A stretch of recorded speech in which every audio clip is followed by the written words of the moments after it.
Hello and welcome to Family Game Night Live. I'm your host Emily with Firefly Toys and Games, and thank you so much for joining me this evening. We're going to take a look at two really cool robot games. The first one is going to be Robot Turtles from Thinkfun Games, and the second one is going to be Quirky Circuits by Plaid Games. It's more of an adventure style. So both of these are really cool, so I invite you to join me tonight as we delve into these really cool robot games. So the first one is Robot Turtles by Thinkfun. In this one, this is a great programming game for little gamers. So it's rated for ages 4 and up, so your little ones can get involved in being able to code and sequence things. So what we have is we have 4 really cute little turtles, and what they're trying to do is they're trying to work their way up until they find their matching gem. So we have red in this corner, so red's going to be closest to the red turtle. We've got blue, we've got pink, and we've got green. So each person has their own coding cards. It shows the color on the front and the back of whose coding cards it is. You're going to start the game with all the coding cards facing up. There's not a shuffling that needs to happen. There's no random coding taking place. You're going to randomly grab a coding card and you're going to throw it out there and start your sequencing. So if I start being red, I'm going to say that I want to move forward. Now, one thing to note for those who are having trouble with left and right, especially being that young, we do have flowers in front of the turtle. So if you notice, this code card has the blue flower highlighted, which means that you're going to follow the direction that the blue flower is on your turtle. So he's going to be moving straight forward. Our sunflower turns to the left, and our cute little purple flower turns to the right. So it's going to help you when giving directions. So we're going to go straight for red, and so blue is going to choose to take a sunflower turn. They're going to go to the left. So they're going to lay their card out. One thing that Thinkfun does encourage is to go ahead and lay the cards out from left to right, showing a sequence, which is going to help them when it comes to like coding later, being able to perform a sequence, perform a formula. Like there's several different ways you can really go deep with this on your thinking values with that. So you're going to go back and forth. We've only got 2 people playing right now, so I've got red and blue set up, but you can play up to 4 players. And like I said, the goal is in Robot Turtles for your turtle, your robot turtle, to reach its matching gem. So I'm going to go ahead and take a left as well. Go ahead and turn that way. And so what you want to do is you want to find the quickest way to get from where your starting position is to your gem. And let's see how well that I can do this. I'll go ahead and go straight over here. I'm going to go straight. They're going to turn by the purple flower, so they're going to take a right-handed turn. I'm going to go straight one more time. Now, I will say, for those of you who want to increase the difficulty level on this, you can definitely add obstacles later in the game, and that's going to be things like crates and walls, and you've also got icicle towers, and you can introduce a coding card later that's called the laser beam, and the laser beams can shoot through the icicle towers and turn it into a pile of water, which the robot turtles can then pass through. So if you wanted to set it up, say, right there, then they would have to turn and actually use their laser beam in order to get rid of that problem. One more thing to note, we do have another code card that can be added in a later game, and this is called the frog function. And one thing that this is going to do is to really help you when you start producing sequences, especially repeated sequences. So if you have let's say that we do this sequence and we wanted to do it again, so we would do it for our 2nd, 3rd, 4th, 5th, 6th, there we go. For our 6th turn, we lay that, and we're going to continue repeating it. We have a frog function, and so our frog function can be played instead of playing all 3 of those again, because you are limited on how many cards that you have on each code. So it's going to definitely help encourage you, hey, start looking ahead, and if you want to use that function, you can put the frog in there to kind of help you with that. So That's just to let y'all know that that's out there for programming. All right, let's go ahead. Let's take a right-handed turn for me. Let's see if I can do this. They're gonna go straight. I'm gonna go straight. They're gonna take a sunflower turn. All right, guys. Move of the game. Red just won. Woohoo! All right, so that's what you're gonna do. You're just gonna continue playing coding cards until you reach your gem. Now, it is very important in how you sequence them, as I've shown here, because you do have equal amount of rounds, but depending on how you prioritize your movements, depends on how quickly you can get to your prize, to your objective. All right, so our other game to show you might take just a few minutes longer to explain. This one is Quirky Circuits by Plaid Games. There's our box. We got some cute little robots on the front of it. And let me show you this cute game. So it's going to be, I told you earlier, it's going to be kind of an adventure style game. We do have a little booklet here, as you can see, and I'm not going to turn all the pages because I've got this one set up, but at the end I'll show you some of the others. But it comes with this cute little scenario book, and it's going to pretty well tell you how to set it up and how to continue with the game right here on the page. So we do have Gizmo, and Gizmo is our cat on a Roomba.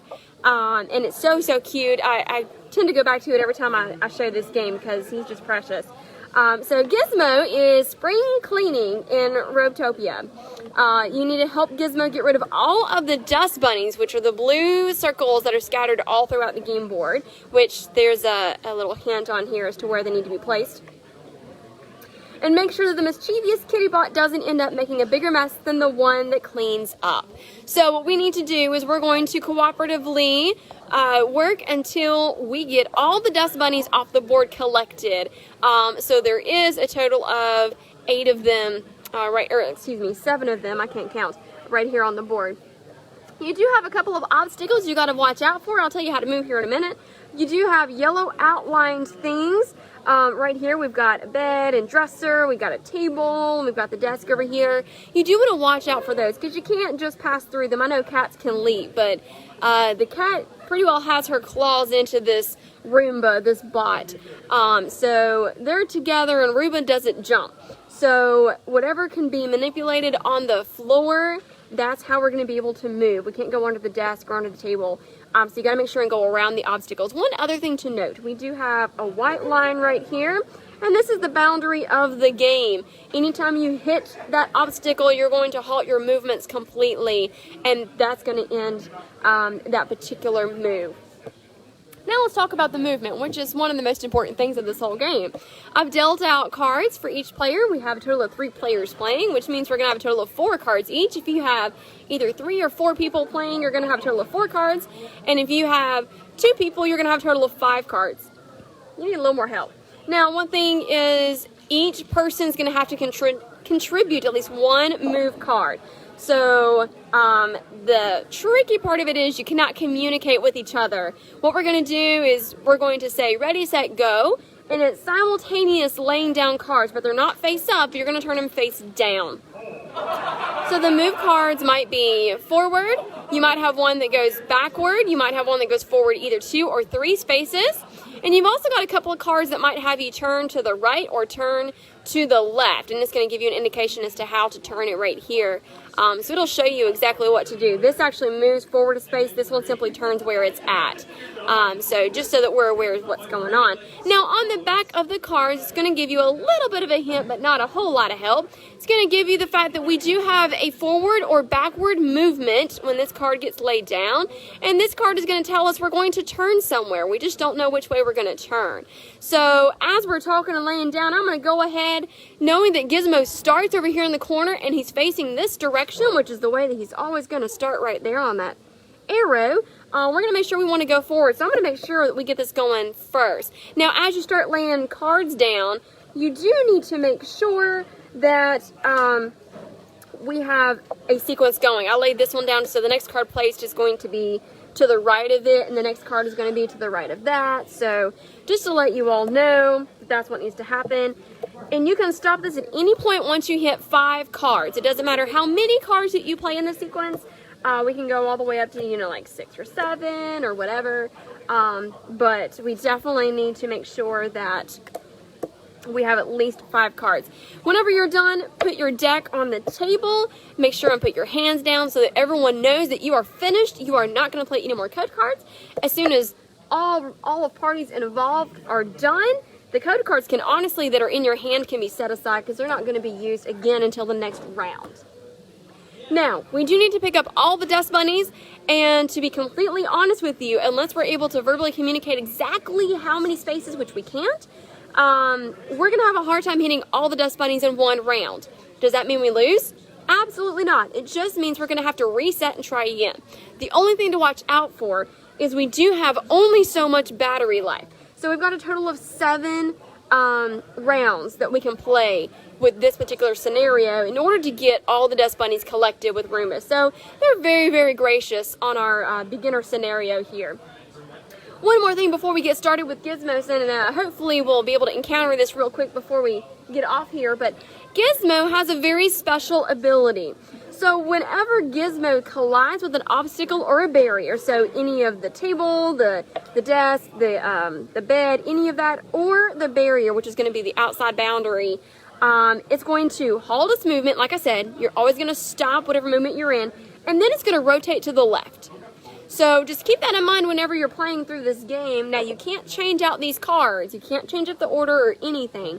But just know as you're laying the code cards down when you're programming your kitty bot, just to keep that in mind, that if you end up hitting a barrier, if we're forward too many spaces, we can definitely rotate left and then it'll begin again. So, all right, let's go ahead and get started. We've programmed. We are ready to now execute our program, which, guys, this is another great robotics and coding and sequence game to be able to show formulas and functions and you know, step-by-step instructions on things. It's a really great game for that. All right, so we're going to start by moving 1 space forward, and let me just show you the card again real quick. Don't forget, watch this corner right here. It's going to give you a lot of indication as to what to do. So we're going to go forward by 1 space. Anytime we move through or on top of a dust bunny or whatever our object is, we get to remove it from the game board, and that is now ours for the taking. Our next one we know is going to turn. We hopefully will turn to the left. Oh, this one gets turned all the way around. So we're going to end up facing our starting direction. How funny. All right. Now we get to move forward 3 spaces. So here's a really good showcase of what Gizmo's ability is. So you're going to move forward 3 spaces, but I only have 1 space to move because we hit a boundary. So again, we're always going to stop our movement. But because of Gizmo, we get to rotate to the left. Now guess what? We're facing another wall again. So any movement forward is going to cause us to hit another wall and move again. And guess what? We're going to move forward, which we can't move. So we're going to rotate to the left. So we're going to move to the left. All right, so now we're going the right way we're supposed to go. Let's see, we got 2 more cards left. I'm going to move these down so that we can see them. All right. So the next one, we're going to turn to the right. Y'all, I randomly picked these just to make it funny. All right, and our last card, we're going to move backwards. Hey, guess what? We collected 1 more dust bunny. All right, so this is where we're going to start the next round. We've collected 2 out of our, oh, I was right the first time. 1, 2, 3, 4, 5, 6, 7, 8. 2 out of 8 that we need to collect for the round. Now, unfortunately, we didn't get it, so our battery life is going to drop just a little bit. All right, now we're going to collect all of our coding cards, including the ones that we didn't use. So if we have any less than 4 players, we're going to have cards we didn't use. Make sure and give it a real good shuffle, and then we're going to deal them out and try again. You're going to continue going until one of 2 things happen.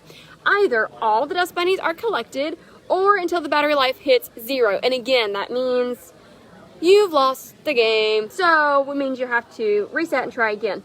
Or pick a different scenario.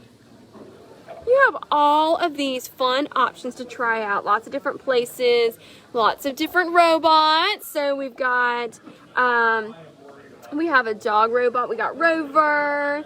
And we have a little bee robot. We've got Lefty.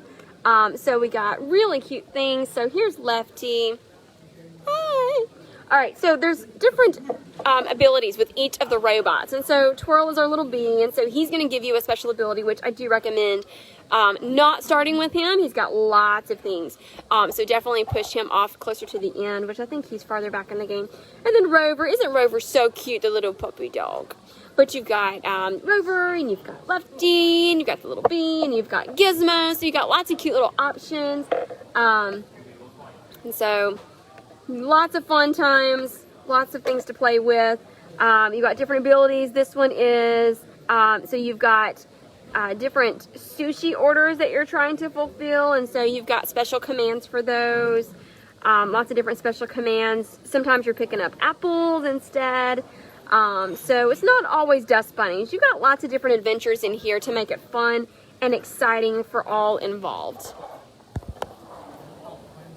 Well, that's it for today. I just wanted to show you Robot Turtles and Quirky Circuits. If you're interested in any more of the coding and robotic games, we've got several more games that we could choose from. Thinkfun has produced quite a few of them. They've done really good with the coding and programming. But we've got some other games here that are really good for coding as well. So check us out. Let us know if you have any questions. And thank you so much for joining me tonight. I look forward to seeing you next week.